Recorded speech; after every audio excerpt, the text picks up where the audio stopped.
And I'm not a really good American because I like to form my own opinions. Huh? What? There's tons of examples of corporate greed, inequality, and disregard for the environment that make people wonder if markets are evil. And they are. Maybe Lisa's right about America being the land of opportunity, and maybe Adil has a point about the machinery of capitalism being oiled with the blood of the workers. Where it's like, hey, wake up, liberals. You can't always do, sometimes you gotta, but that's actual quote from Karl Marx. In recognizing a communist, physical appearance counts for nothing. If he openly declares himself to be a communist, we take his word for it. If I were to ever start a country with a communist government, wink, wink, wait 12 years. Men are seduced by communists, women so much so that they deem communism nice. Communists murdered mostly the Nazis. Bottom-up horizontal connection, sharing at all levels is key. Describing as anarchy. Are you an anarchist? You mean, am I a member? An anarchist group, yes. Anarchists have a group? I believe so, sure. What kind of garbage is that? Oops, my anarchy symbol. Welcome to the Three Left Show. You're listening to Three Left Show. I'm your host, Dan Platt. This program covers news, issues, and anything of interest from a radical and revolutionary left perspective for the curious or the committed, promoting a post-capitalist present and future via direct democracy and a commons economy, discussing the means and ends of a multi-tendency left that is of itself and for itself, the meeting point of socialism, anarchism, and ecology. We proudly wave the flags of the three lefts. So I'm still getting a little bit of echo, at least I know for sure the audio is going out. So, boy, oh boy, I've got a show for you. One of the last. Got two more after this, so this is the third to the last 2-hour show. I'm sure there's something on the Pacifica Network that I'll slide in after I do 1 hour, and then I'll have a second hour.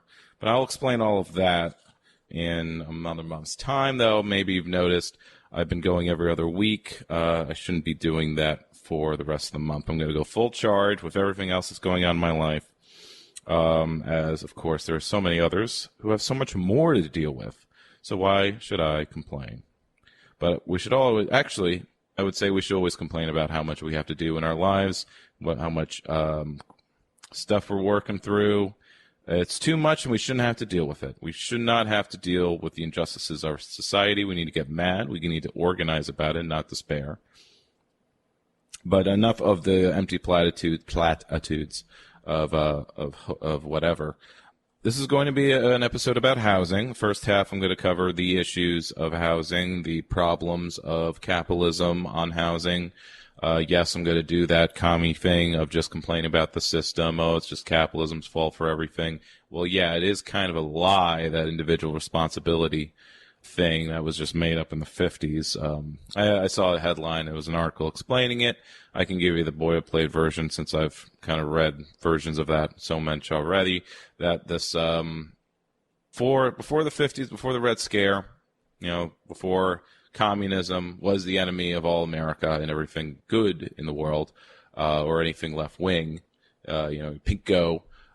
Even if you just had some sympathies, if you were a social democrat that made you a pinko, you're still suspect, almost an enemy, but pretty much already an enemy of America, right? And so we've kind of been a very right-wing reactionary nation ever since, with certain movements and whatever trying to push back against that to say, no, we are a community. So otherwise, I have some good energy. Not just got over, but it's been enough time to get over a cold. My voice isn't as gravelly. I was going to be live streaming last weekend. I will be live streaming this weekend, Sunday, with Bread Theory on Twitch, which I can be found there, where I've been doing a series with him where I read pamphlets, basically from a 1950s box of pamphlets about how to organize and how to act politically. Something that for the last several decades, but really, like, at least as far as just, I was just listening to a podcast actually about how social media got a lot of even really like full organizers to kind of try to go just for the aesthetic of having people in the streets and thinking like that's what matters, that's good, but you just can't post something on Instagram, get everybody mad and expect something to happen. You won't even get people in the streets anymore because, we did all of that in 2020 and it really didn't affect anything. It wasn't actually doing politics, which is being on the ground, being organized, and taking action en masse in a sustained, supported way where we're all supporting each other and not doing, kind of buying in. But anyway, all that aside, because I'll be circling back to that, in the next 2 episodes after this. Now I'm just wrapping up with stories that I've collected over the years, as well as finding some more newer, recent ones to fill in the gaps, so I can do a kind of wrap-up episode to talk about housing issues. So the first one, I'm going to return to my perennial favorite punching bag, Strong Towns. A blog site, but also an organization, actually, that does training for new urbanists. Pretty much it's a representation of the new urbanist movement in a civic org format. Nonprofit, does a conference on the yearly basis. It's about training people to act in their cities and municipalities to make a positive impact in a sort of non-radical, non-threatening way. I think as far as positions and what they do, or rather, what they're for, there's a lot of agreement between a revolutionary like myself and them, but I disagree with how milquetoast their kind of politics are.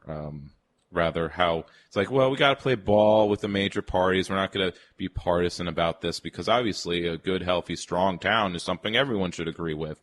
But also there's the big strain between myself and any kind of reformism, could be pointed out in various interviews I've been listening to over the week and a half, particularly relating to the Ukraine war, is that, but any kind of war really, is that there is a divide between a left that is internationalist and cares about all life as if it's the same, and sees America or where you live, the local, in a global context, because we're all the same. We're all equal. There's an egalitarianism there, a real one, versus a left or liberals or left-leaning, whatever, that are still nationalists, that still have this baked-in idea that America matters more than the rest because I live here and America matters first. And even well-meaning people still get dragged into reactionary politics because they have some kind of nationalism. They'll be towing the major party / corporate line on things like war, like, fighting Russia and China.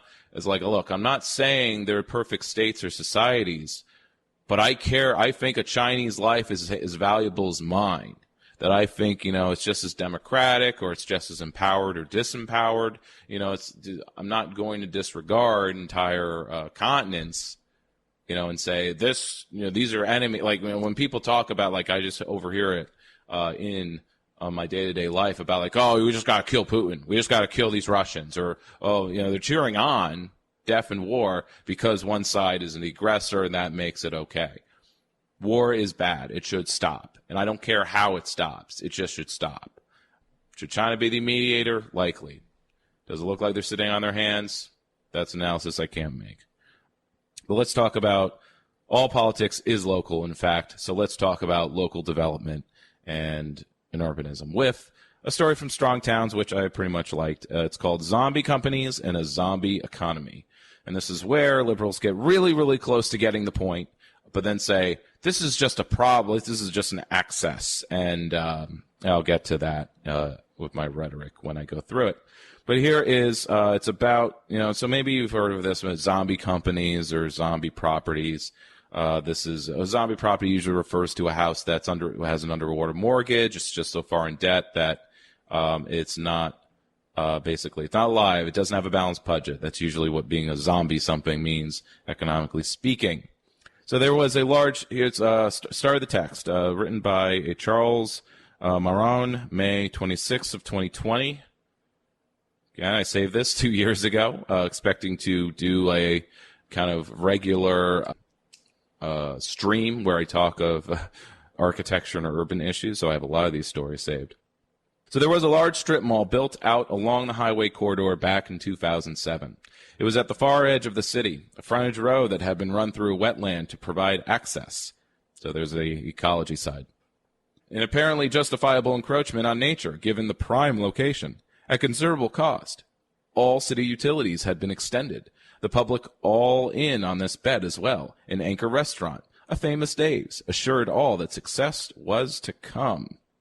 Of course, the market took an abrupt shift in the years immediately following construction. Except for the restaurant, the strip mall would sit completely empty for a decade. I was told that if someone agreed to sign a five-year lease, they could get the first year free, or the first 2 years. The rumored numbers changed, while the vacancies didn't. Ultimately, Famous Dave's closed, and to my surprise, was replaced by a Boulder tap house. Some tenants started to creep in. A number of businesses opened and closed, seemingly misjudging the value of highway frontage. They probably figured it out within the first 12 months before the lease payments kicked in. More than a dozen years later, the little mall is about 50% occupied at any given time. But I don't drive past it much anymore and can't report on the ebbs and flows. I was out there recently, however, and was surprised to see a new strip mall being built further up the highway. That is to say, I didn't expect to see it, but once I did, I was not surprised at all. I've actually grown used to the insanity. You see, I've accepted that I live in a world where things don't make sense and don't have to make sense, and so I've stopped worrying about it. A new strip mall next to the failed strip mall? What could be more natural? So, subtitle, Catastrophic Capital. But not capitalism, it's just this. There's a type of capitalism that's, it's corporate communism. No, corporate capitalism. Or rather, he doesn't go that direction. Let's imagine, so now he gives the explanation of how such a thing occurs, where one strip mall can be not completely occupied, failing as far as, it has some tenants, but it's not fully occupied. Why would a new strip mall be built? Isn't the market supposed to be supply and demand? Obviously, there's not enough demand to supply more strip mall, more commercial space, more parking. It's unneeded. Are these market actors rational? Why are they insane? Well, actually, according to the logic of the market and personal or profitable interest, they actually are acting rather rationally. He goes into how. Let's imagine there are three entrepreneurs. Actually, for ideological reasons, I decided I'm going to replace the word entrepreneur with capitalist, because that is who we're actually talking about. An entrepreneur is some petite bourgeois, small, plucky go-getter who just happens to take out a big loan and thus has capital. But let's say anyone who's acting with capital is, in fact, a capitalist. They control capital. They're acting as a capitalist. Now, politically speaking, that means you want these people to be in charge of not only the economy, but the government. That is capitalism. But let's just say we're talking about the economy. People who have capital making decisions, not communities, not indigenous people, people who have capital, or people who have borrowed capital. So here we go. Three capitalists seeking an investment for their business, and one investor in town with that kind of money. Capitalist A has a great business plan, loads of experience, and has been running the business profitably for a number of years. Capitalist B seems like a good person, has a great idea, but is short on experience and has only done a small model of the business. Capitalist C has a crazy dream, or rather a far-fetched one. Talks a good game, but it's clear that they have little clue what they're doing. If the investor can only partner with one of these three, it would surprise no one that they pick A. The two will work out a deal that will balance the aggressiveness, desperation, and risk of each party and translate that into an ownership stake and a projected rate of return. In that scenario, B and C are going to be left to struggle without additional capital. Let's now assume that there are two investors, not one, and they are both equally disposed. Both will want to work with A. And that business owner is likely to now get better terms than if they were only one investor. Whatever investor loses that courtship now has to choose between B and C. Maybe B gets a shot now, hopefully with a partner that can provide some guidance, along with patience. Now, instead of two investors, let's assume that there is 5 or 10. And all of these investors have made promises to their backers that they must keep and rates of return that they are expected to meet, because even investors are just middlemen for the actual idle capitalists. So maybe entrepreneur is the correct term to use here. The real capitalists are the ones that are actually acting through the investors, because it's not like, well, sometimes they are the same person or entity, but let's not get stuck in the weeds. Entrepreneur A is now getting great terms. So good, in fact, that it's likely that whoever wound up making that investment did so with an overinflated sense of future returns. You know, oh, they're going to succeed no matter what. It's a sure thing. The best investment has now become a bad investment, or at least a risky one. So B is now also getting an amazing deal with unbelievable terms as investors fight each other over the remaining opportunities.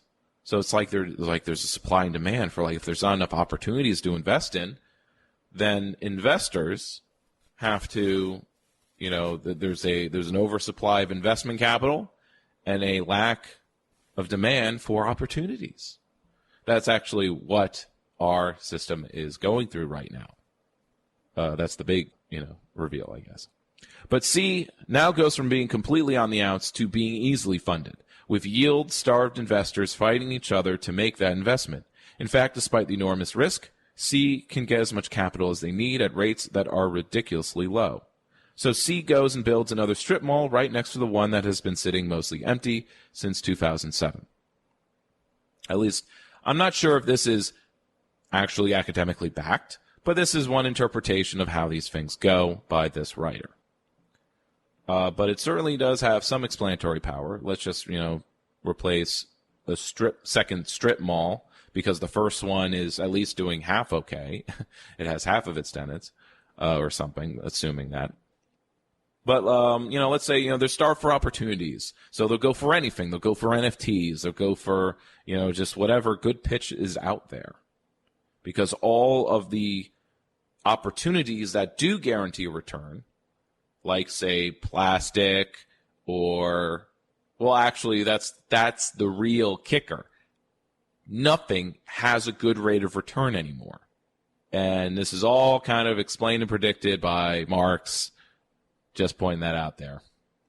This process of the trillions and trillions that are just sitting around in the bank accounts of our ruling class, looking for things to invest in, because that's what the logic of the market should, they should have something to invest in, right? Are they going to invest in schools? Are they going to invest in, the poor, or, working people, like, to create jobs? No, there's nothing to create jobs to do, because no job that will be created will create enough profit or any profit. As many, many, many corporations, things like, say, Netflix, Tesla, and all these other great companies, they're all operating in debt. Whole economy is operating in debt because there's just no way to make enough profit to pay back the money that was created. Isn't it great? So anyway, but we're just talking about local urbanism here, so zombie companies. Publicly traded companies report their earnings each quarter. Those reports include their operating income as well as the amount they paid on interest. A zombie company is a business that does not earn enough to pay the interest on their debt. Not only do they require more debt to pay off their existing debt when it comes due, but then they need to take on additional debt just to cover the interest. There are legitimate reasons why this might happen for 1 or 2 quarters. Some unexpected drop in earnings, let's say because a pandemic happens, or some disaster. But this is not a situation that should persist for any length of time. The market should kill off such business. After all, who would loan money to a business that had little to no chance of making enough money to pay them back? Well, your crazy uncle would. I don't know what that kind of line refers to, but I think Wall Street would. Last year, way before any kind of pandemic discussion, there was concern in some financial circles that the growing number of zombie companies, about such growing number, more than a decade of near zero interest rates meant that every investor, every pension fund, every hedge fund, every insolvent baby boomer with hopes of retiring was fighting to invest in anything that could potentially pay a return. After the good investments were all driven recklessly bad, what was left was junk debt and a lot of zombie companies. Junk debt like student loans, or medical debt, kind of things that, the Democrats can never just wave away because that's what a lot of people still have that invested in that. What about their retirement? In March of 2019, CNN reported that 13% of public companies in the world's advanced economies were zombies. An interesting Twitter thread at the beginning of the year listed a score of them and then dove into the financials of some. These are truly wretched companies, yet they don't go away. To those of you who think that Apple or Google are the smartest companies in the world, consider that they are sitting on tens of billions of dollars in cash, earning essentially nothing. Same with Warren Buffett's Berkshire Hathaway. There are so few decent investments that these titans of capital choose to earn nothing on billions rather than put the money to work, aka also putting people to work, even in the case of Apple and Google in their own companies. Like they're not self-investing. They're not putting their earnings back into the company. Because why would they? Why they have to? It's actually riskier to do that. Are you following your broker's advice and buying S&P 500 index funds? Congratulations. You're purchasing a whole bunch of zombie companies, driving up their stock price, allowing them to linger on longer. And this was before the pandemic.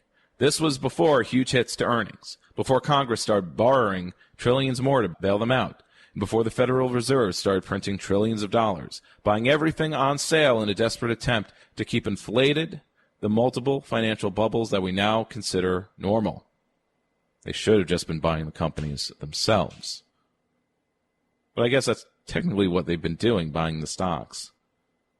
But again, it's buying them to be capitalist, not, the other thing.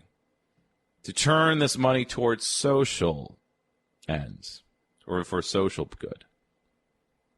Get used to crazy, but not too much. Even though it makes no sense, we're going to get another strip mall out on the edge of town. We're all going to get a lot crazy stuff in the coming months and years. I'm taking the time to explain all of this today. Crazy stuff like NFTs or all kinds of crazy things that money is just going to get pumped into because, it might be something that makes money someday. We run the risk of normalizing this kind of condition, of coming to believe that this is how things actually work. Don't let that happen. But good sir, this is how things work. This is how things work. Come on. I think it's profoundly naive. Okay, but this is how things are working right now. I'm not happy with it, and I don't support anyone who is putting forth these policies, which, if you want to get political, means both major parties, since this is one of the few consensus policies we have.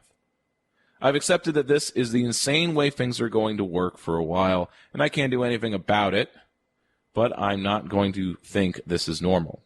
Strong towns need local entrepreneurs, so we have to carve out space for them. We must have small businesses, so we have to work alongside them. They are all being crowded out in an unfair game. The easy returns go to their zombie competitors while the local businesses struggle every day for survival. Our economic policies make our cities weaker. They make our country weaker. And that's the nationalist framing, by the way. So it's all about how weak or strong our country is. What about the people? What about communities? I don't care about the country. I care about people. And ironically, to make the economy we are pretending to save even weaker. The only way we fix this is from the bottom up. We can start that right now by working to build strong towns. Now, this guy is wrong in that small business owners, but also known as petite bourgeois, are not the bottom. The bottom is underclass, like the unemployed and the homeless, which includes people who are employed. So above them are workers, like I'm just going to call them minimum wage workers, quote unquote, unskilled workers. Above that, moderately skilled, then professional skilled, and then actual, and so on. Small business owners are not the bottom. All right? They're supposed to be, they're the middle class that's referred to when Democrats and even Bernie Sanders talk of saving the middle class. They talk of business owners because they're the engines, right? And the business owner, everyone could be a business owner, right? Really? Can everyone just be a business owner? Be their own business owner? No, because every business also needs workers. Now, if we have a co-op economy and so on, then everyone is both a worker and an owner of these of enterprises, not just businesses, enterprises. So, okay. This is not a stump speech. Moving on. Next is taking a look at urbanism and problems of our, urbanism from a climate angle. Looking at particularly land use, and again, this is from Brookings, and again with a very milquetoast, naive, reformist response, which I, since even as a teenager, if I read such articles, considered incredibly unsatisfying. So this one's from Brookings called, it's a report, "We Can't Beat the Climate Crisis Without Rethinking Land Use," by an Adi Tomer, from May of 2021, last year. I think they have a few writers on this. So there's Addie, Joseph, Jenny, and Caroline George. So Caroline George is Caroline's last name. So it starts with, I'm going to skip around or at least try to summarize some bits here. So it starts with, Biden being Biden. I guess I'll read it out. After declaring the climate crisis to be a top priority of his administration, another lie, President Joe Biden recently solidified his greenhouse gas reduction targets as part of a major global summit, referring to Glasgow. But again, it's all talk. The national goal is to reduce greenhouse gas emissions. I guess it's better than saying carbon emissions because that's just one type. But reducing them by half of the amount emitted in 2005 by 2030. With an even bigger goal of net zero by 2050, which is still too late. We need to actually go to zero by 2030. So, judging by how big the economy is, it's actually too late. You have to do a posture on that, I suppose. I'm going to press forward anyway. The targets are necessary and ambitious. Wrong.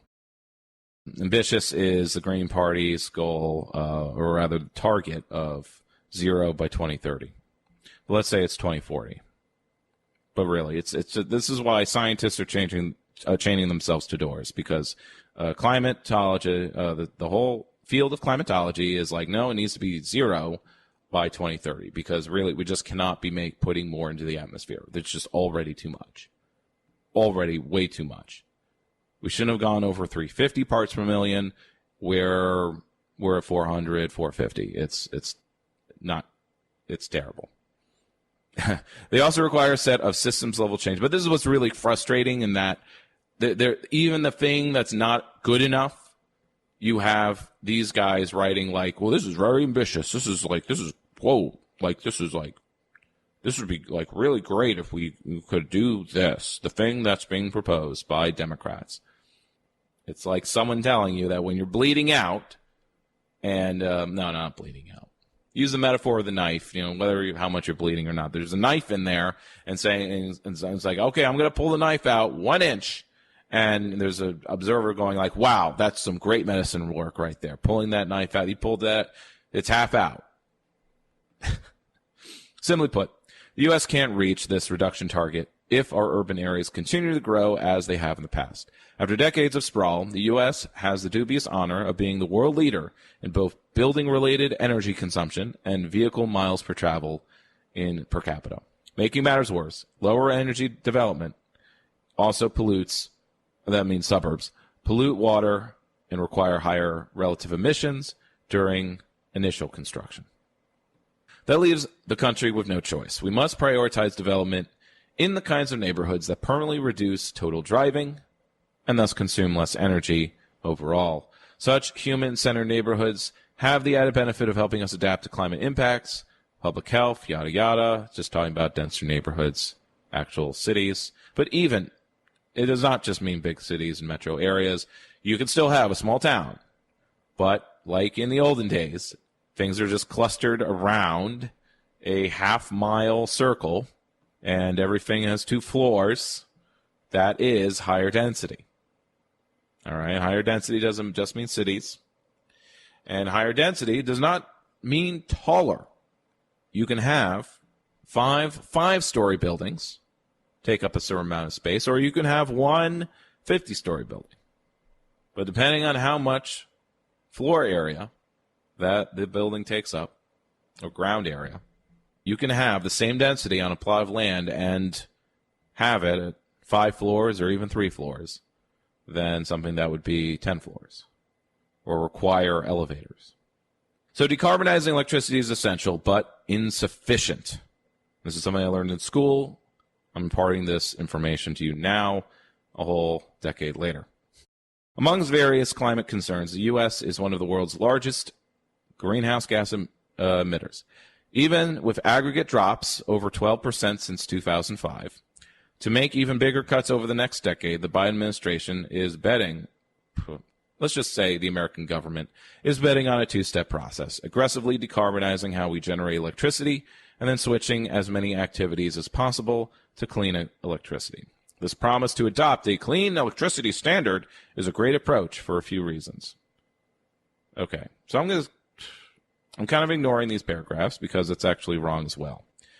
I mean, it's a good the argument is a good approach because it has the least impact on how people live. You know, changing your light bulbs, switching from gas vehicles to electric vehicles. You still have a happy motoring lifestyle, just using electricity instead of gasoline. But this is the problem that this article is meant to be pointing out, that our drop in emissions has only been via electricity and nowhere else. Emissions haven't dropped in buildings, in transportation, in industry, and so on, and other types of emission sources. Because of fracking, because of all kinds of other things. But basically, you can reduce your electricity use, right? But a carbon footprint or a greenhouse gas or an ecological footprint, to put it more broadly, is not just how much electricity you use. It's all the metals and all the appliances and how often things break and so on, and all the trash that's made, and also and all the energy that's used to make things. So it talks of this, decarbonizing, and it's weird. It switches between greenhouse gas and then uses the decarbonization language of just carbon, CO2 emissions. But obviously there's a lot more because methane is stronger in the atmosphere. So let's see, goes through all of the things that I've covered in previous greenwashing busting episodes. This is about fighting car dependency, basically. Clean electricity standard is an essential step for the country, but it doesn't address our land use issues. Car-dependent neighborhoods lock us into a baseline of harmful emissions while creating other impacts in the process, every other kind. Vehicles present an eternal and unsolvable geometric challenge. They require significantly more space per person than any competing mode of transport. Duh. The comparison shows, looking at two Kansas City neighborhoods with a similar number of residents and jobs. One was built before mass adoption of the automobile, the other decades later. Comparison shows the enormous difference in space they take up and, of course, all other impacts. A denser two-story house neighborhood takes up 0.3 square miles. A suburban neighborhood, 1.4 square miles. Metropolitan America has spent decades shifting the vast majority of economic activity to car-dependent neighborhoods, leading to greater per-person land consumption and more driving. Between 1960 and 2010, U.S. urban land area grew at a rate of 1.7 times. But again, it's not just the land area, right? We're a big country.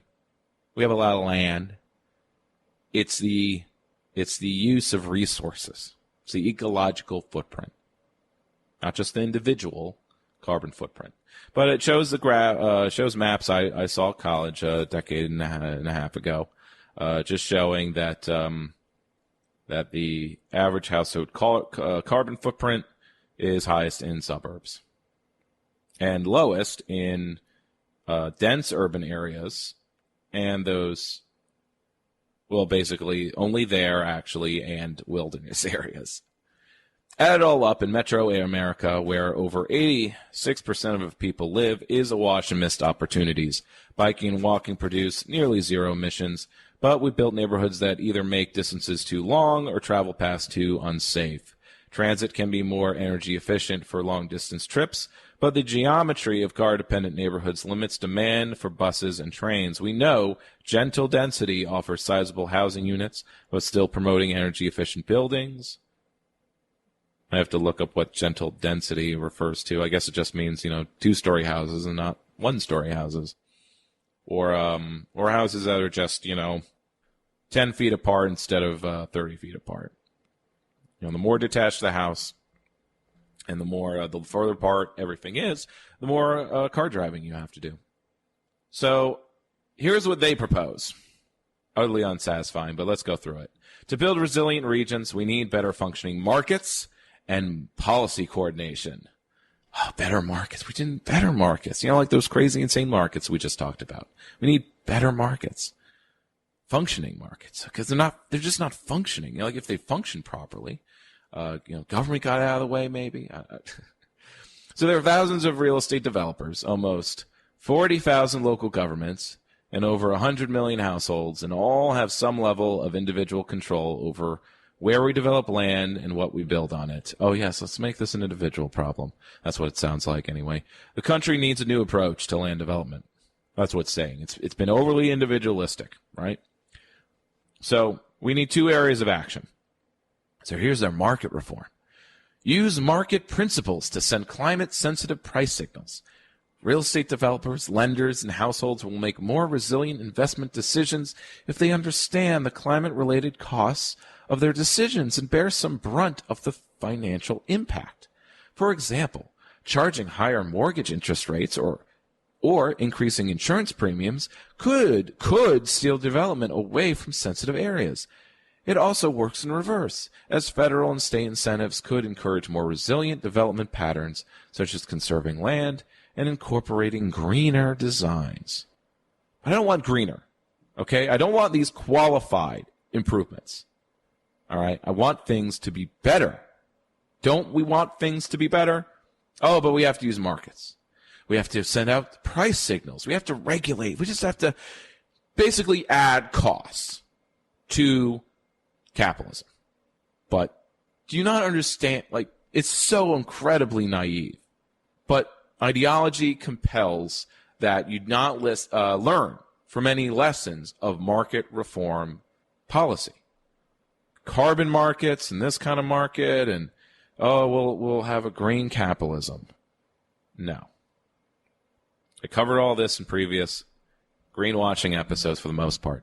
So the other side is use statutory authorities to scale policy adoption. The federal government doesn't directly control land use, though, maybe it should, but big centralization question that, general brainwashed American cannot be fathomed. They push and push about people. Reactionary is all about education right now, but it's all further sexual perversities or projections. Anyway, again, they're just talking about setting some rule changes. We just need to change some rules. So it doesn't directly control land use, but has several policy levers to influence it, including flooding and disaster insurance, Fannie Mae and Freddie Mac's lending rules. Oh, yeah, because those are so useful in the aughts. The location and quality of transportation investments and environmental permitting laws. Federal rules, whether done through a carrot or stick approach, can push states, fragmented metro areas, and real estate developers and households. I don't know how they're how is a household supposed to that's say a suburban household? They're just referring to a household choice of moving to a metro, a denser area.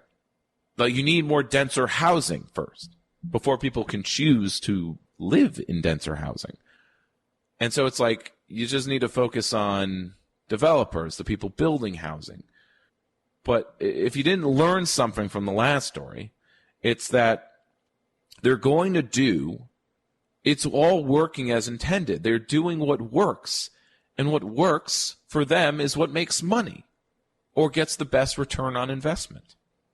It's not doing the right thing.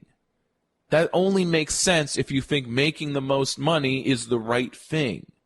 This is assumed because once you have a lot of money, you can do a lot of stuff with it.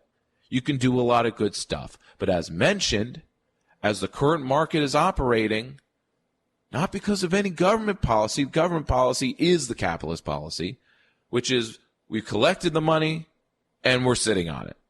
We're not doing anything with it. Bezos ain't doing anything with it. No, he is. Sorry. He's going to the moon. That's what they're doing with it. Because it's on the possibility that rich people going to space, flying rich people to space, is a profitable investment.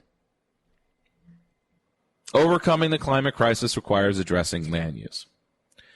Statements of intent are important signals and don't cost politicians much. It's imperative that our national leaders start naming land use challenges when they discuss our climate future. I agree with that. But we can't afford to stop there. America needs federal leadership to test ideas and scale solutions. Land use may be local, but our climate future is shared. I agree with that sentiment. I think we need to go further, or at least we need to be a little more creative and think outside the market logic box, or the defeatism that, like, well, we can't change the marketplace. We can't change the system, the game. Can't change the game.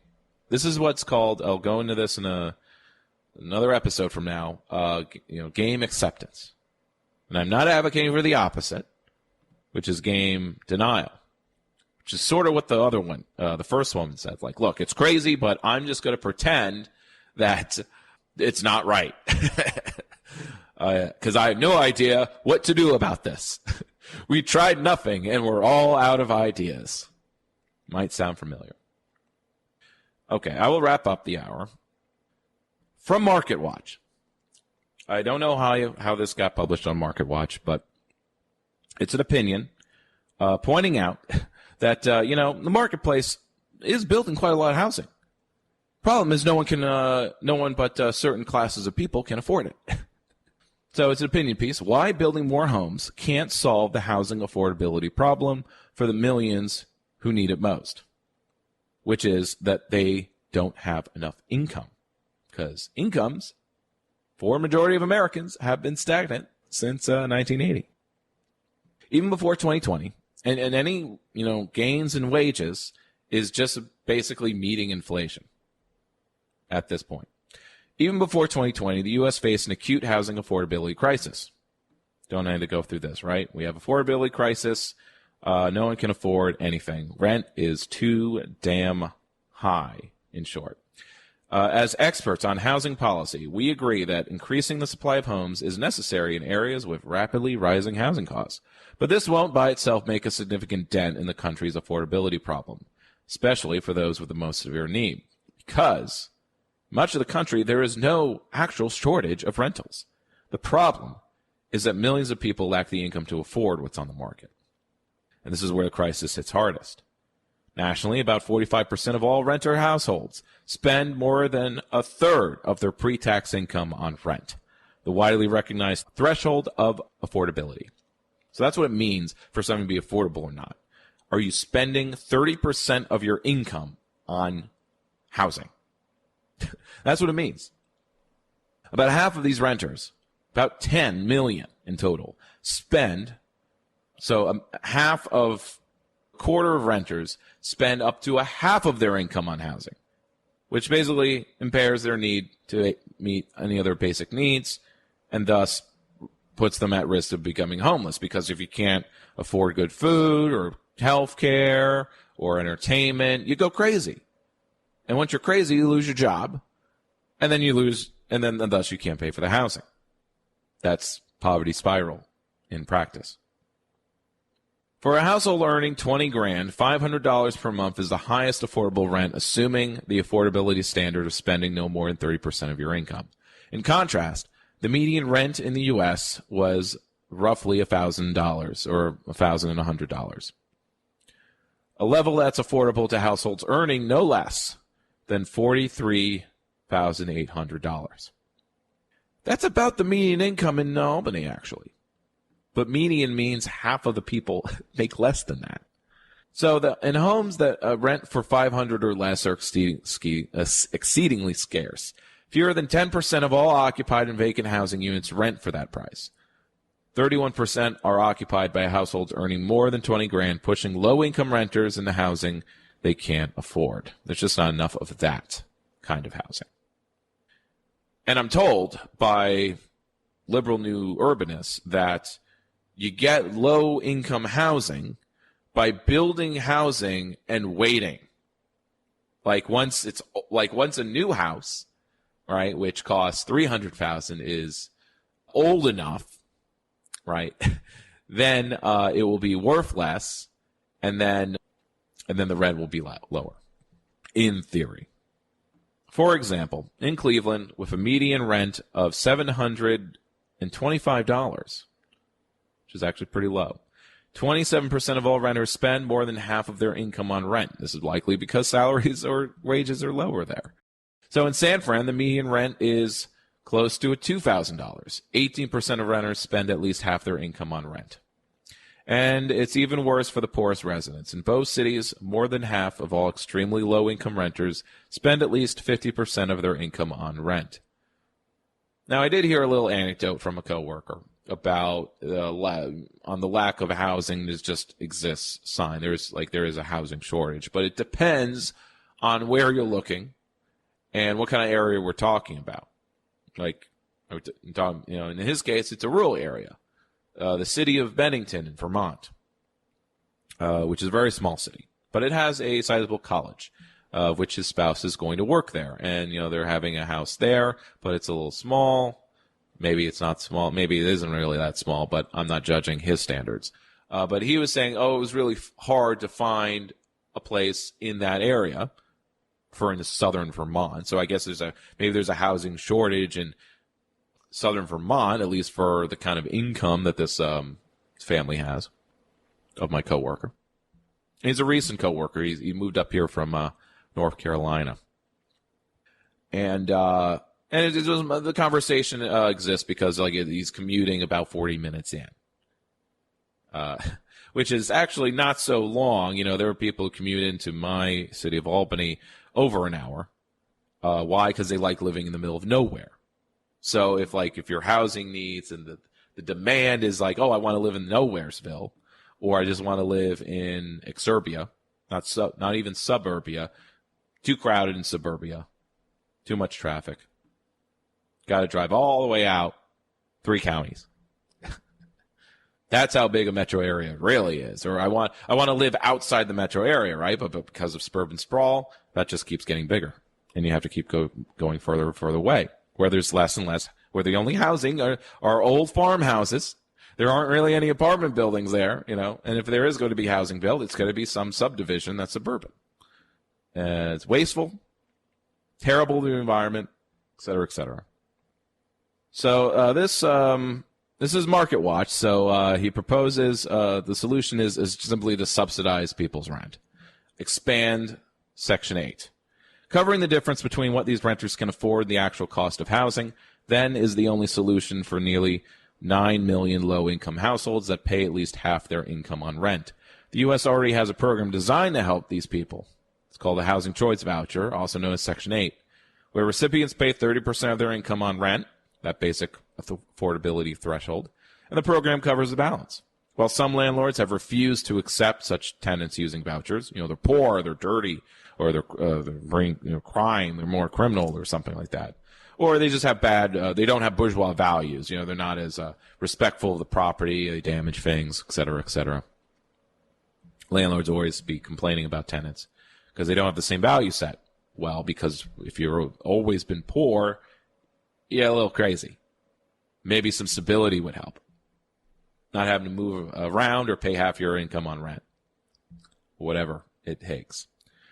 But overall, the program has made a meaningful difference. The $26 billion program currently serves about 2.5 million households. But that's 1 in 4 of all eligible ones. The current version of Democrats' social spending bill would gradually expand the program by about 300,000 over 5 years, adding another $24 billion to the program. I don't know how that works out, but maybe because it's helping people in more expensive metro areas. While this would be the single largest increase in the program's nearly 50-year history, it would still leave millions of low-income renters unable to afford a home. And that's not a problem more supply can solve. Gotta go plus ultra about this.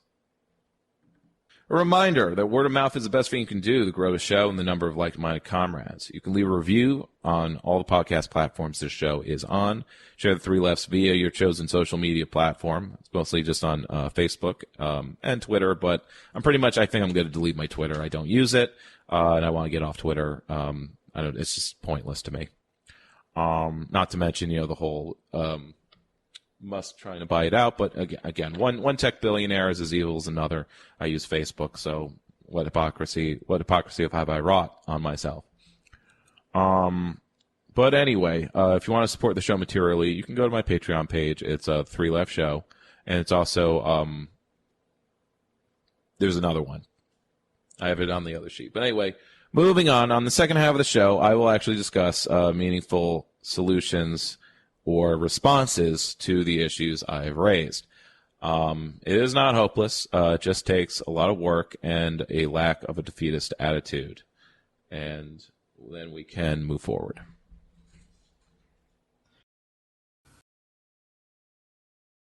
Welcome back, or rather, you're listening to the Three Left Show. I'm your host, Dan Platt, talking housing issues and basically socialist and anarchist solutions to the general problem of housing. Rent is too damn high type of, big systemic issues. It's a systemic injustice, really, is the point. And it concerns me how supply-side economics is not really declining in the minds of liberals and progressives. I see it come up kind of again and again, whether it's particularly, it relates to this issue that I see this we just need to build more housing. It doesn't matter what the opening rent is. As long as there's more, then the benefits of all this new market rate housing trickles down. Or we just have enough nonprofits with government subsidies building quote-unquote affordable units. Or worse, we use market mechanisms. We just add a little bit of zoning rule change where, we use inclusionary zoning. You can build whatever you want as long as 5 to 10%. But even so, even 5% is considered 10% too much. How about 5%? Negotiate it down in our city. Inclusion, at least 5% of your units must be affordable. How is that supposed to create enough housing stock for working class people? It doesn't. And it's a supply side economics. And yet these people still these Republicans, they're Reagan, and we can't just do tax cuts for the rich. They say they're going to give us more money so we can spend it and invest it and grow the economy or develop the economy or just keep the economy moving in a general positive direction. But of course that just means growing greenhouse gas emissions and all the other crap. But let's not dwell on a degrowth rhetoric. Just talking about trying to house people. And then they sit on it. They don't do anything with that money. It's the same thing with market rate housing. They build it, and it's either getting sit on, or yes, it is being rented to. Vacancies are filled by professionals. There's lots of demand by professional class people moving to metro areas, moving away from suburbs because they care about their individual carbon footprint and all that. But what about the regional carbon footprint? Market mechanisms ain't going to suburbanize our metro areas. I want to point out that I agree with the whole idea, the general idea of policy coordination on a regional level. The planning needs to be done there. We need to empower, like we have right now, a regional planning committee, but it's just a committee that puts out reports and maybe does some proposals for when the governor of New York, I'm referring to, is I've got some money to give out, and that entity puts out the proposals. That was the case with when we had our actual Hunger Games. ACOMA was doing, where it's like, hey, you throw out your proposals and I'll judge them and see, which ones are the best and I'll give you the money. That's how we do economic development in New York. But it's not just a ACOMA problem. There wasn't too much outrage at how things are done. There's just outrage when it's quote unquote corrupt because the bidding was given to campaign donor. But it's not seen apparently as an injustice or corrupt by doing things by using market reforms and we got to go for the market. We got to do public-private partnerships, also known as honest graft, or at least it's what I call it. Okay, moving on. Talking about positive developments / open opportunities for left-wing solutions to what ails us. First, let's go for the more direct municipalities, government agencies, people who can actually take out bonds and only need to pay them back. It's not about getting a return on investment because it's just seen as a public good. It is an investment in the community. From the Sacramento Bee, a California school district is using bonds to build an affordable housing complex for staff. So they don't have to, bribe or regulate market actors into building affordable housing or 10% of their units. Just do it yourself. Cripe's sake. California School District says it's the first in the nation to use bonds to build affordable housing for its employees. The Jefferson Union High School District broke ground Wednesday on the new housing units, the district said. The 4-story development will have 120 units, offering below-market rent to eligible faculty and staff. First residents may move in as early as fall 2021. Did I mention the story is from 2020? I did not. So maybe it's already built. Maybe it's finished. We'll have to check in. Providing affordable housing for school staff using bonds to fund it is a new concept, reports KRON. The district has been affected by a 20% staff turnover rate for years. School District Teachers Union President Monica Casey told KGO officials hope the additional perk of housing will help. Actually providing your workers with actual physical and material benefits? We have a high turnover rate and are hoping what will happen with this project is that we can recruit more teachers and we can keep the teachers we have now. This is the city's mayor, Glenn Sylvester. All non-management staff can apply to live within the units. School district said the housing will be offered below market rate. And of course, that's very vague, but whatever, I'll take it. Today is a day of hope for all of our students. Jefferson Union High School District Superintendent Terry Delonia. He weighs in with his statement. For 3 years that I've been here, we've been struggling to find teachers and other staff to fill positions. Well, because the salaries are kind of low and it's a high-stress job. It's the least you can do. But, I mean, they're the first to do it. But it's a good example, isn't it? To fill positions across the school district, because the students deserve better. Well, the workers deserve better, too. Everyone deserves better. Anyway, I'm going to revisit a story that I went over, I don't know when it was, but some time ago, maybe a year, I covered a model for a real estate co-op called a PERC.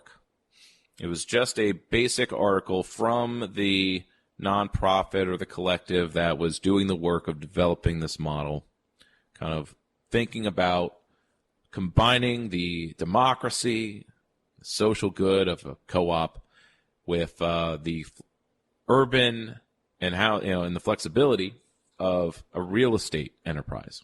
Because, frankly, we do have lots of, especially in New York City, lots of housing co-ops. You have an entire neighborhood called Co-op City, which is just large urban tenements, not just tenements, but big housing developments that are a co-op, and they have a board. Elected tenants are elected to it. It's a lot of thankless work, yada yada. Could always be a little more horizontal about things. It's been around for a while. It's a very simple social democratic kind of process of keep rent stable. You make the building a co-op, and so on. And it's very simple that way. Lots of them. But a building co-op, it's just a single building. right? How can we have a city that has social or community ownership? I think we need real estate co-ops.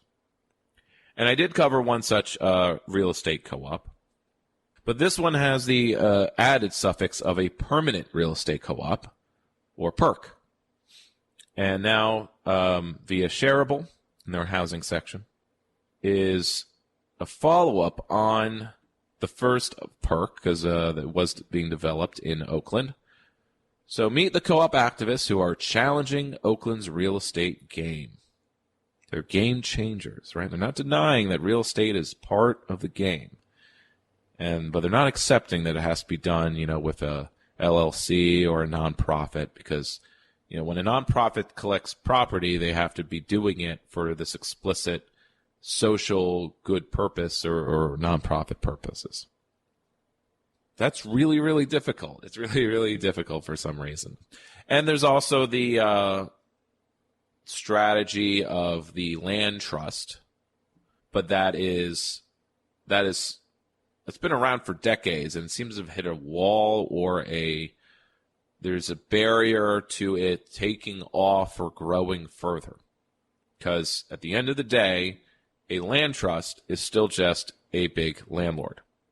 And there's not too much democracy, because a land trust is just what I mean, a nonprofit that collected a bunch of property, and people buy the house, but they own the land, and this keeps the housing price down. So instead of costing $200,000, it costs $120,000.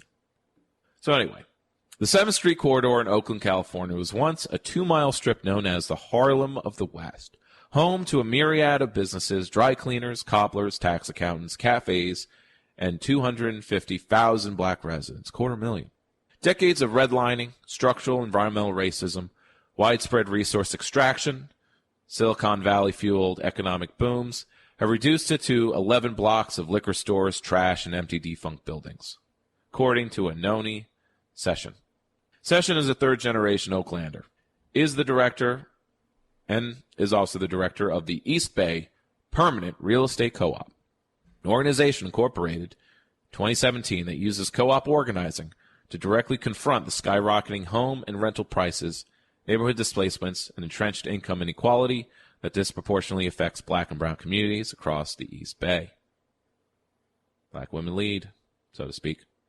As the population diversity of Oakland was exploding, she said, what was contracting was the black and brown presence in these new economic and social spatial configurations. Kind of an academic jargon language there. Black and brown folk are not being housed. They weren't being employed. There was no real political or legal holding container for them to accumulate wealth and assets. And the usual response is like, you got to build wealth and assets, start a business, and hustle. Hustle, hustle, hustle. Be an entrepreneur. But for some reason, black entrepreneurs are last to get big funding. They're like entrepreneur H in that lineup from before of A, B, and C. Problems and solutions. The East Bay Permanent Real Estate Co-op is a multi-stakeholder co-op with 4 types of members. This is what makes, most co-ops more flexible in having different types of owners. They have staff owners, staff collective owners. They have resident owners who live in the properties purchased by the co-op, and community owners who oversee projects and ensure accountability, guidance, and transparency. And then there's the larger group of investor owners who buy one or more $1,000 shares with a projected 1.5% return on investment return after 5 years. This is very low because it's like you have $1,000, a return of 1.5% is, if you do the math, $15. But you're not doing it for profit. Resident owners also make lease payments, and community members pay dues of $10 annually, monthly, or weekly. So the community members pay dues in the same way that you would to a union. So it's an actual like a housing union. And I assume community members, it ensures that you pay $10 annually, monthly, or weekly for a vote in how things work, so it's democratic. The co-op's more than 400 investor owners seed a significant portion of the group's projects. Mission-based lenders, foundations, and philanthropists also donate. So Session refers to money received from the group's investors as justice dollars and acknowledges that the 1.5% return on investment is no match for the 7% annual return of a traditional one. But the big return is not the point. Our investors support transformation and community. They support helping people who have traditionally been barred from acquiring wealth and assets through land and property ownership. They support helping black and brown people decide their own future. This can apply to anyone. Getting the 7th Street corridor back in orbit. The cooperative was incorporated in 2017 after advocacy and action by local social justice groups. They're SJWs. 4 years later, the co-op has closed on the Esther's Orbit Room Cultural Revival Project. Its third land and property acquisition and a major growth opportunity. So in the first 3 years, they've acquired 3 properties. Not very impressive, but also not a bad start. Centered on a shuttered blues and jazz club, located, so derelict, blight, so on. Nothing like empty commercial buildings, right? So it's on 7th Street near Oakland West Bay Rapid Transit. The co-op's goal is to transform the space into a vibrant cultural center, as well as living space. Esther's began as a popular, and it gives the history of Esther's. Not so important. Today, the real estate co-op's community, investor, and staff owners hope that their project will help restore the district's vitality, necessity, and cultural glory. Esther's is a multi-use 2-level building with 5,000 square feet on each floor. As a revitalization project, it offers many possibilities for cooperative ventures, and there's a lot of different stuff you can do. The upper level, Session said, will house approximately 8 artist-resident owners. Between 3 to 5 commercial spaces may be created on the ground level. Now, this sort of reminds me of a enterprise called The Barn in Albany, which is also artist resident housing, and it's definitely like it's solid nonprofit. Okay, it's not cooperative. The artist residents kind of enter an agreement. They produce art and they do various projects as part of basically paying a lower rent in this building, which is a rehab space, which includes an event space. It's not a very good event space. It doesn't have a lot of side nook areas. It's just kind of a square room with, it happens as a stage, but it's ringed by the bedrooms. So it's like kind of like, this could be planned better, but that's the space they had, and wasn't built from scratch.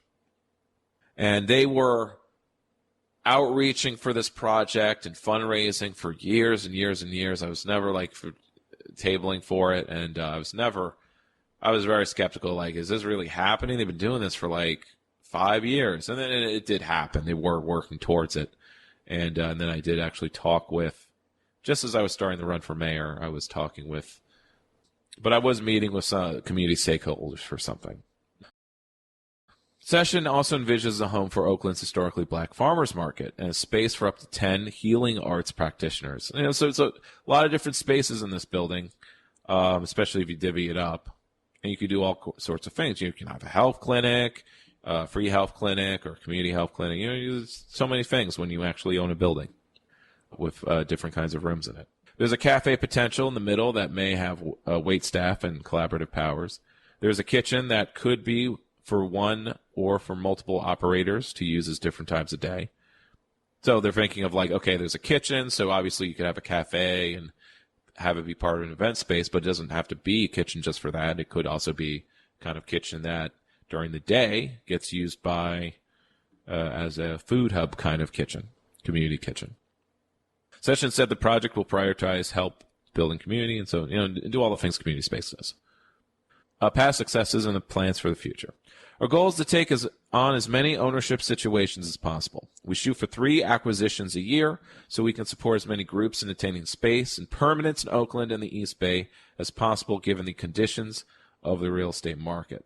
This includes, she said, reviving multiple corridors using the Esther's Orbit Room project as a model. We want to use this capital to revive districts and revive cultural frameworks and revive connections in those communities, neighborhoods. The East Bay Perk has so far 2 other properties, a 4-unit apartment building, and its residents purchased and converted under a collective ownership arrangement in 201, and a Berkeley-based 4-bedroom single-family home with a detached dance studio, which was donated. So they didn't actually, they acquired it, but it was donated. Interesting. In Berkeley. I mean, still in the Bay Area, right? But I guess it's technically the East Bay as well. So maybe they changed their name to be more accurate, but they're in different cities. The good news, according to the session, is that unlike people who rent, resident owners get to pay down their cost of the project, so their lease payments lower over time. Resident owners also have decision-making powers over the property, which is co-managed by Sessions' organization. Together they decide on acquisitions, repairs, improvements, maintenance, and emergencies. Resident owners can never be evicted, and the real estate co-op consistently looks for ways to boost their share in economic power and equity. Still, as with anything in life, the co-op is not immune to certain challenges. There is a cost for being a market actor, Sessions said. To access the capital that allows us to remain competitive means finding capital that is 60% cheaper than what the commercial developer sources are. These justice dollars are not as plentiful as venture capital ones. Yet the successes of our organization are real and are helping rebuild small local economies, while black and brown communities are included in all processes from the ground up. So this is what I would consider to be ground up, bottom up economic development. Any other type, whether it be, well, we've got to help these small businesses, doesn't actually count to me. Although this does actually count also as a small business. There you go. Maybe I'm just double talking myself. But the difference is in the democracy, okay? It's not just one person or a small group. You got rent-to-own renters. And so that's the other kind of big policy that I would like to investigate, how it could be. If I were to say cave, I'm like, okay, we'll have a market mechanism reform, okay? We'll use the market. Like lower taxes for any landlord that has rent-to-own contracts as a first offer. Any tenant, or that like your first lease is the offer of a rent-to-own contract. And if you don't offer any, then you obviously don't get your tax break. But if you get a tax break, lower taxes, if you ensure that your tenants, low income or otherwise, can eventually be part owners of the property or the actual owners. But obviously, if we're talking about individual units in, say, a row house, apartment building, townhouse, then it needs to be some kind of collective arrangement then, right? You are owner of the flat, or you have equity in the building, but it is yours. Just like how, obviously, in Manhattan or any place else, you can own an apartment. The building can be owned by a larger entity, and you can still own the apartment. So, like, the building is owned, but you own the apartment. You'll never be evicted. But you're responsible for the apartment, and so on and so on. But how would that work out? Well, that's something. Those are questions I want to help answer, or questions that I actually want debated. I don't want to debate questions of like, oh, should we just Well, it's a question of like waiting for the right housing to be built, or market rate housing is being, gentrification is happening, and then debating about whether this is really a good thing or not. And like, who are you to say to stop progress? Because this is progress. I want it to be community owned. That's my priority. So I'm going to spend the rest of the hour. Let's look at the anarchist response to kind of not a solution to housing problems so much, though I'll get to that. We'll get to that too. But basically, the general gist is to join an autonomous tenants union, or check out the autonomous tenants union and use their resources. And they have a tactics handbook and all that, which I was sort of wanting to read at, but whatever. I was just looking for news, but it's a little out of date.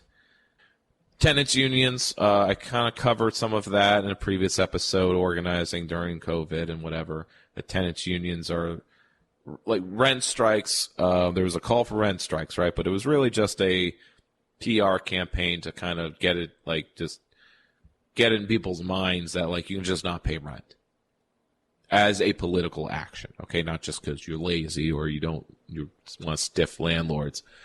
Maybe we do want to do that, but for the most part, to say it's just unjust. That it's like, look, the question, like, a lot of people can probably almost hit on this question, the big question, which is, you have, a house that you can buy in the hood and develop it or rehab it, and your mortgage payment is roughly, $1,500 or something, and you have one tenant basically paying that much and paying for the mortgage payment. You have one tenant that pays, and half of their rent basically goes to the tax bill or the utility bill, and then you have another tenant that's just profit, and then whatever they pay is profit.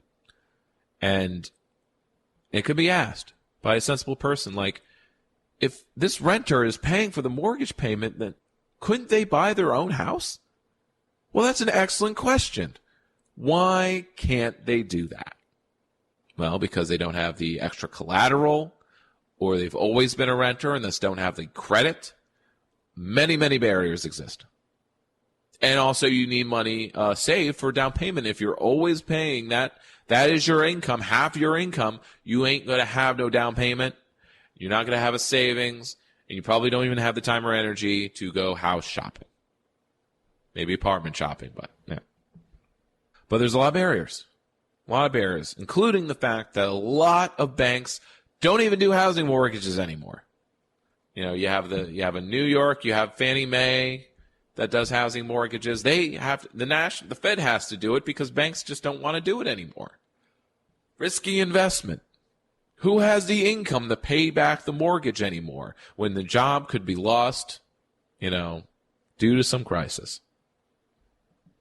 But generally, let's talk about the anarchist perspective on urban issues. This is from Fast Company, amazingly. Written by Paul Dobrzhanek. This is a short read. Titled, and it was filed just earlier this year, January. Anarchist architecture could help cities rebuild after COVID-19. Here's how. Anarchy's core values of mutual aid, self-organization, and voluntary association offer a more holistic approach to building and sustaining communities. Now, this article this little quick read, does not go into how to institute these values on a municipal, regional, or national level. That's up to organizing to do. So if we want, a city that has lower rents, we need to organize tenants, right? Just as if you want higher wages across the board, you need to organize workers. It cannot just be something that's legislated, like, okay, we're going to raise the minimum wage. It doesn't really help because, it helps various ways, but the market can easily adapt and raise prices of everything that costs money, thus making the raises meaningless, as many conservatives rightfully point out. But that's an argument to go further, to go more socialist, not just social democrat, not just democratic socialist, to go full socialist, to say, okay, let's cut out the middleman. Why do people need wages? To pay rents. Why do people need to pay rents? Because the property is privately owned and it needs to be owned and profit needs to be made, right? Or at the very least, the costs need to be covered. The rents are not just for covering costs. They're for making returns on investment, 7%. What if it was just 1.5%? What if you just institute that as a law? All housing investments actually need to have a low return on investment, and thus meaning that rent is going to be stabilized. It's basically that's what rent control is for. That's what it does. Anyway, enough tangents. Starting with Paul's piece. Architecture and anarchy may not seem like the most obvious pairing, but since anarchism emerged as a distinct kind of politics in the second half of the 19th century, it has inspired countless alternative communities. Chrislandia in Copenhagen, Slab City in California, Lazade in French countryside, and Gros Heathrow in London all feature self-organized forms of building. On the one hand, this includes remodeling existing structures, usually abandoned buildings. On the other, it can mean building entirely new spaces to accommodate individual liberty and radical change in social organization. And that's what I meant with my little diatribe aside there about why do people need to pay rent? Because of the organization of how we do building. That it's for profit, that's market-based, and not community-based. So the bigger answer is we need to make city building or city maintaining a community enterprise and not one that's, let's say if you're anarchistic, state-based, or if you're any kind of anti-capitalist, one that is based on capital investment. Or rather, not capital investment, capital markets, capitalists. At its heart, anarchism is a politics of thought and action, and it reflects the original meaning of its ancient Greek word, anarchari, meaning absence of government. All forms of anarchism are founded on self-organization or government from below. So it's not really an absence of governance, but government. I guess I said governance, absence of government, but really more talking about central authority. And I view it as a matter of unjustified authority, though certain strains of anarchism really like arguing about how you justify hierarchy. You know, that itself is a excuse for having top-down authority. Anyway, it is not about disorder, but rather a different order based on the principles of autonomy, voluntary association, self-organization, mutual aid, and direct democracy. That part's usually left out when it's a right-winger talking about autonomy or, more freedom. But freedom for who? Well, usually freedom for people with money. But if you add in direct democracy, then it's not just about who has money. So, for example, in Chrislandia, this is in Copenhagen, Denmark, an intentional community and commune of about 850 to 1,000 people that was established in 1971. Residents first squatted in abandoned military buildings and converted them into communal homes. In time, others built their own houses in an extraordinary diversity of styles and material that survived to this day. Even temporary anarchist projects, such as the 80s protest camp at Greenham Common in Berkshire, England, and the more recent Extinction Rebellion occupations in London, require the construction of makeshift shelters and basic infrastructure. These also existed in occupying encampments. There are also seeds that can grow. Referring to why he's published, he has a new book, Architecture and Anarchism, Building Without Authority. I look at how anarchist building projects are often targeted by authorities because they're deemed illegal. Much like certain people are deemed illegal. But how, as a result of this, there is a knock-on effect that casts people who self-build as somehow exceptional, driven by desires that are simply alien to the rest of us. But that, I think, misses the point of anarchist politics that underlie such projects. And it also fails to recognize that such principles are grounded in values that are shared much more widely. For example, the late British anarchist Colin Ward always argued the values behind anarchism in action were rooted in things we all do. He was particularly interested in how people seem to have an innate desire to share time and space without expecting any financial remuneration. As part of his work, he often embraced everyday subjects such as community allotments, children's playgrounds, holiday camps, and housing co-ops. He had a strong and optimistic belief in anarchism as an always present but often latent force in social life that simply needed nurturing to grow. Ward argued for a way of building that was focused on changing the role of citizens from recipients to participants, quote, so that they too have an active part to play in the building of towns and cities. It flips the script on, landlords. They provide the housing. How? Some recent architectural practices, for example, Ensemble in the UK, Rectus Urbanis in Spain, and Ramelow Berlin in Germany, have developed ways of working that are almost entirely focused on such a model participation. Indeed, in September 2019, Ramba Laberlin built a Utopia station in Milton Keyes in UK. This was a structure that combined steel scaffolds, metal staircases, striped awnings, and salvaged windows to create a 3-story space. Inside, visitors were asked to provide their own suggestions for future urban development, which were then made into models and exhibits. Such a playful and joyful approach to citizen participation stands in stark contrast to the often dour and depressing way we've generally asked to comment, that we, as citizens, are asked to comment on buildings being planned. And worse, in my own place of residence, it's like we're going to propose something, and then we'll have a public comment. People can react. It's all very reactionary, not democratic, because it's also based on who's louder or who shows up, who's paying attention. A different approach would involve radical reshaping of the values that hold up our politics.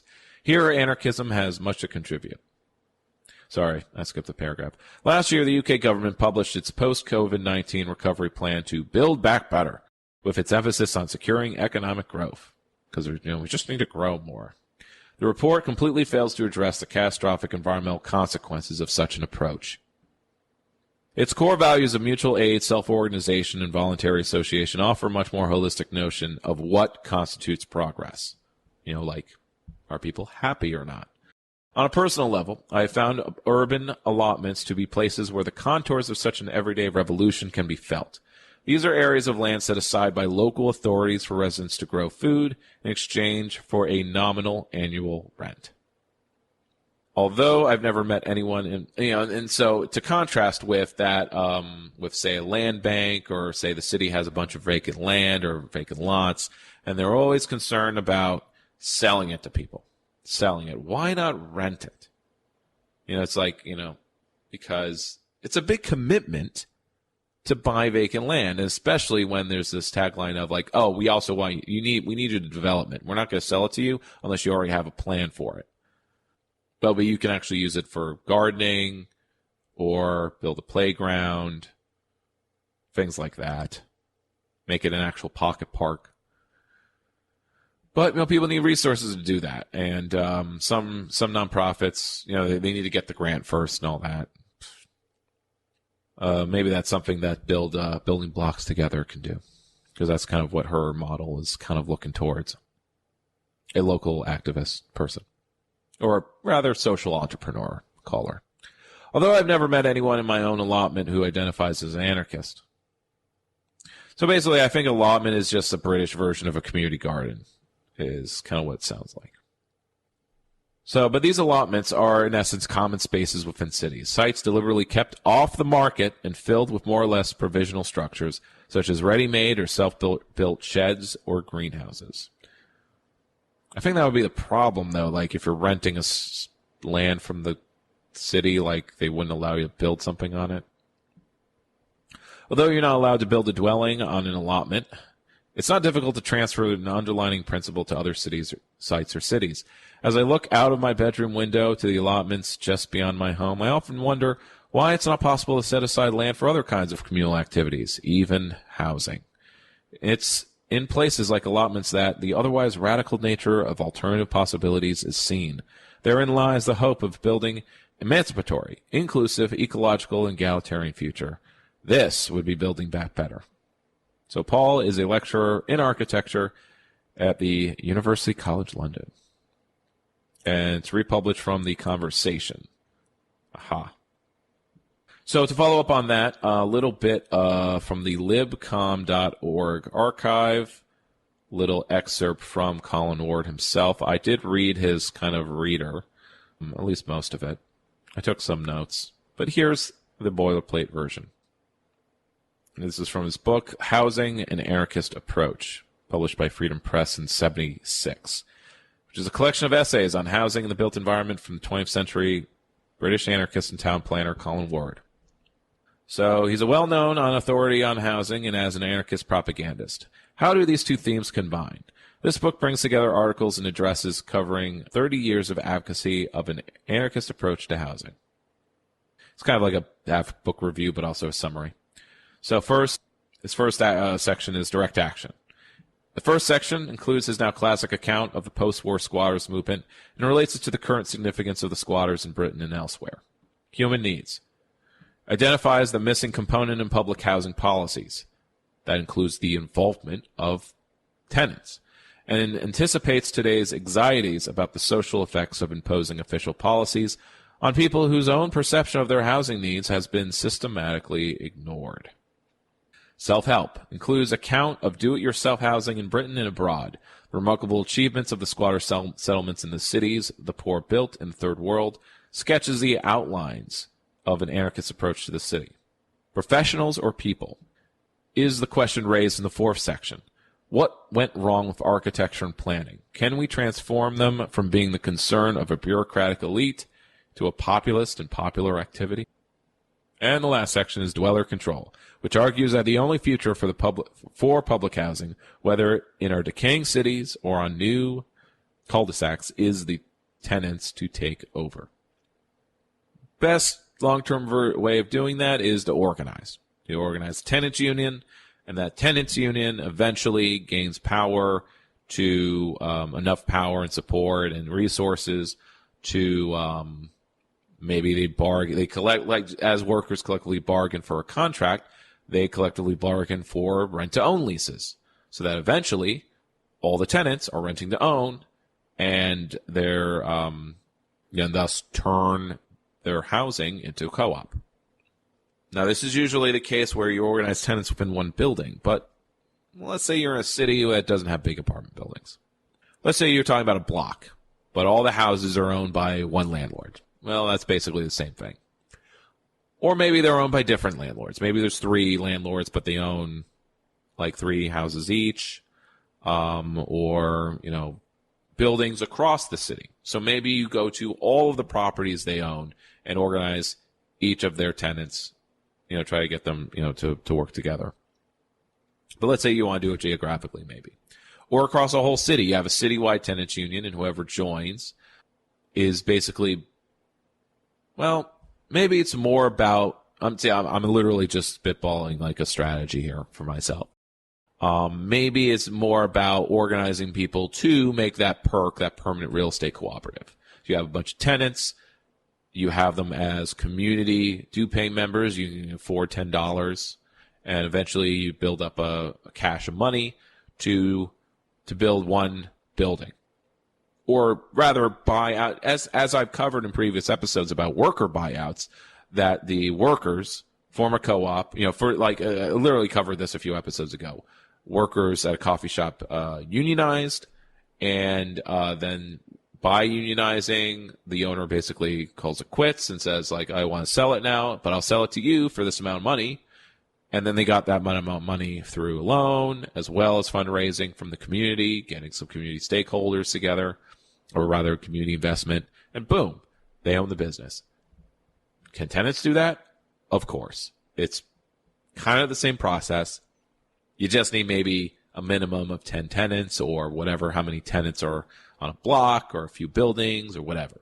But the point is that you build out, just as the PERC is able to own 3 buildings so far with the amount of capital they've raised through their dues and donors and investors, the tenants union could do the same thing, or a tenant organization, which is something I kind of wish, but we have a tenant organization in Albany. They're mostly putting out fires. It's mostly, and they are partly funded by the county, is one of their big donors. They provide court assistance to tenants. So to some eviction defense in court, stop evictions or unlawful or unjust evictions, and some other things. But they're not really interested in organizing tenants to fight back against landlords or whatever. They're more about just, they're a tenant org to help tenants in emergency situations, which is what all kind of capitalist nonprofits are kind of all about. But anyway, I'm going far afield there. I want to wrap up by talking about one of my favorite people. Colin Ward is also up there as far as like architects or architecturally minded people that are my heroes. The other, though, of course, Colin Ward, does he lecture? Is there audio of him? He was more mid-century. Here's someone who recently passed. His name is Christopher Alexander. Here's their obituary for Christopher Alexander, an architect and theorist who believed in creating human-centered buildings, drawing on new tech and ancient traditions. He has died at the age of 85. He saw buildings and cities as living frameworks for human beings. Through designing, building, teaching, and writing, he sought to provide a complete working alternative to our present ideas about architecture, building, and planning. Kind of a anti-modernist. And he's kind of like, if you're going to be anti-modernist, you should be following Alexander's, because he wasn't just a neoclassical kind of guy. That's reactionary and conservative. But here's from Project for Public Spaces, which I think is like his foundation or whatever, but maybe not.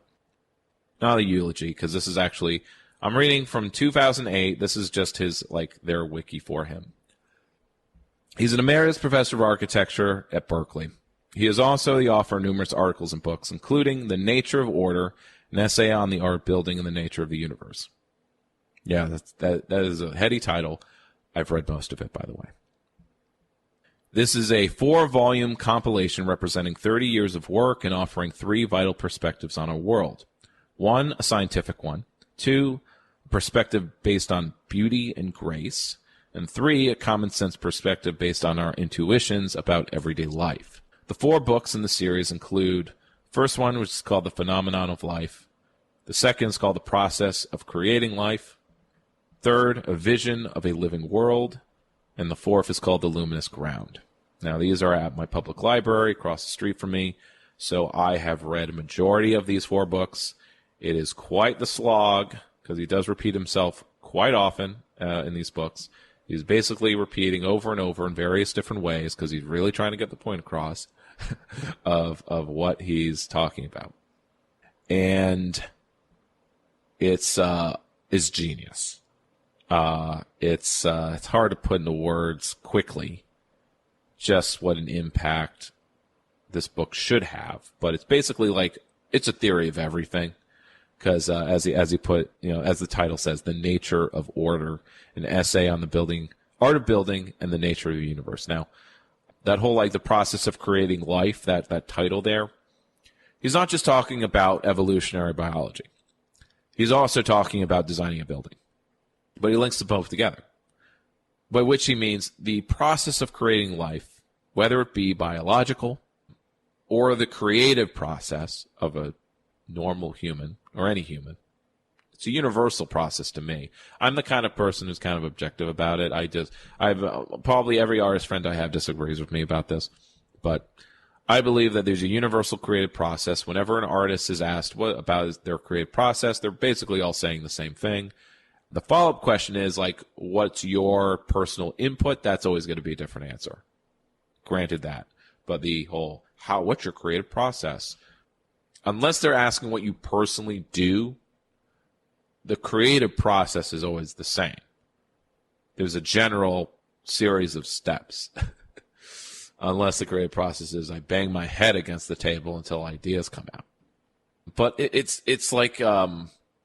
he takes a materialist approach to talking about spirituality in a way that I have never encountered before. And it's almost like he kind of puts it like spiritual experience is when, he frames it as like, he calls it wholeness. And there's types of art that make you feel, that give a sense of wholeness. When we're healthy, we have a sense of wholeness. Obviously, throwing new age of words or holistic, and being is more holistic, whatever. But anyway, he's a leader of new urbanism, through the book, The Pattern Language, and the website, patternlanguage.com. Alexander and his colleagues at the Center for Environmental Structure have built a movement which, in their words, lays the basis for an entirely new approach. At the core of this movement is the idea that people should design homes, streets, and communities for themselves, which is an anti-capitalist sentiment, by the way. This idea may imply a radical transformation of the architectural profession, but it emerges quite simply from the observation that most of the beautiful places of the world were not made by architects, but by people. Not by professionals, right, but by classes, by communities. In 2002 to 2003, Alexander has pursued his interest in community development through two projects in particular, a redevelopment of downtown Duncanville, Texas, and the creation of a new community in the hills of Brookings, Oregon. I have to look those up myself. But this site gives a general biography, but I want to get to the perspectives of his his magnum opus. It's truly like and his own biography is called The Evolution of a New Paradigm in Architecture, published in 1983. But here's the perspectives on the waning minutes.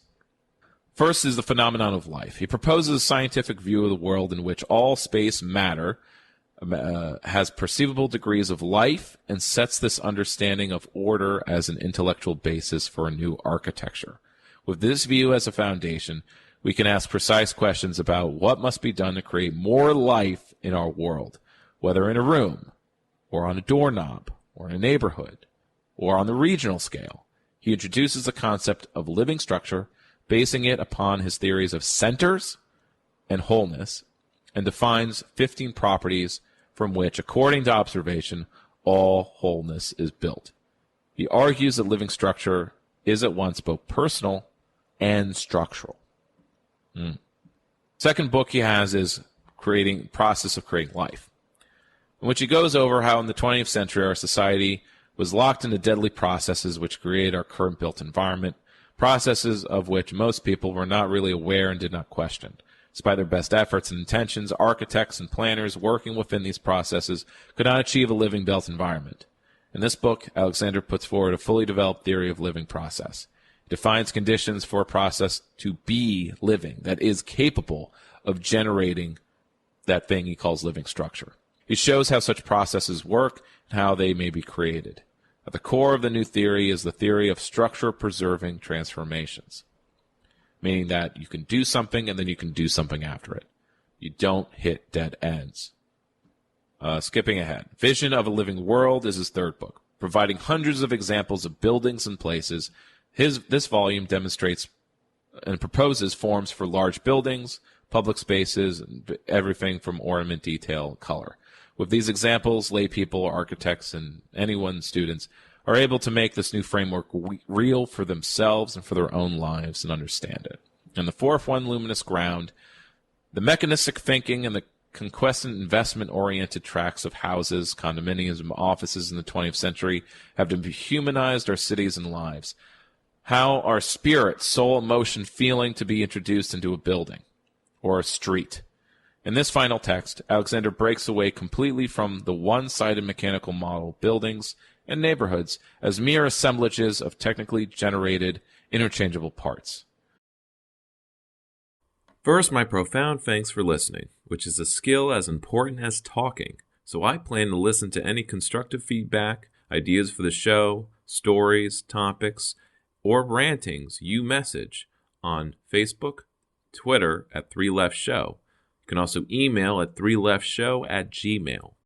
This program is made as a part of independent community radio, so support us materially, along with other producers and citizen journalists, with a donation or membership to WCAALP at grandarts.org. Capitalism doesn't value this work, so to support myself personally, become a member of my Patreon, which is also at 3LeftShow. Support the show with your time by telling others you believe would be interested, liking and sharing and checking in on our social media pages, as word of mouth is our best advertising. This episode and the last 10 are broadcast on most podcasting apps like Stitcher, Apple Store, and Google Play. But a full archive of the podcast, along with links, sources, and notes, are found at 3lefts.news. Of course, the most important thing is to put the ideas, thinking, and projects talked about here in practice yourself. So be well, keep it rad, and keep waving the flags of the 3 lefts.